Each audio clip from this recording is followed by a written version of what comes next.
Сәлем достар, бүгінгі жасайтын тағамымыз макарон. Макаронға қосатынымыз картошка, май, ет, пияз, сәбіз және макарон. Ал бастайық. Бірінші майды құямыз. Бисмилля деп. Сосын пиязымызды салып, қуырып.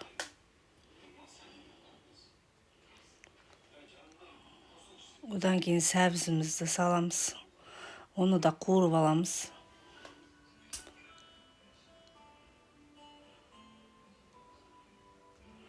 Сосын етімізді салып, оны да шыжғыртып, қызарғанша қуырып аламыз.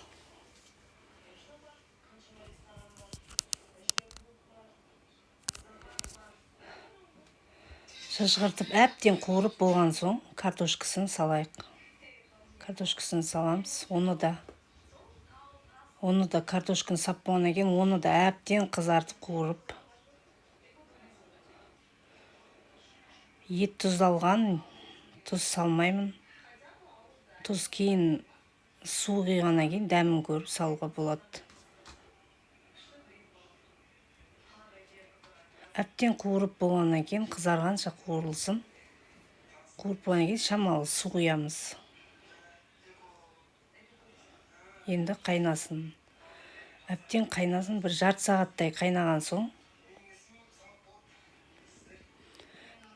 үйдегі аджига бар, аджиганы салып,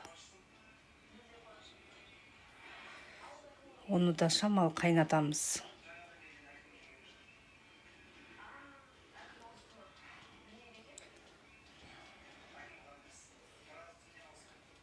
Шамалы тұз, татымына қарай тұз салдым. Негізі тұз алған ет болатын, шамалы тұз жетпейді екен, сосын макаронды салдым. Макаронды салып, бір жарты сағатқа қазанды бұқтырып жауып қоямыз. Жарты сағаттан кейін пісті. Енді тамамызды тарелкаға салып, дайындап, әдемілеп тарелкаға салып, жеу беруге болады. Бізге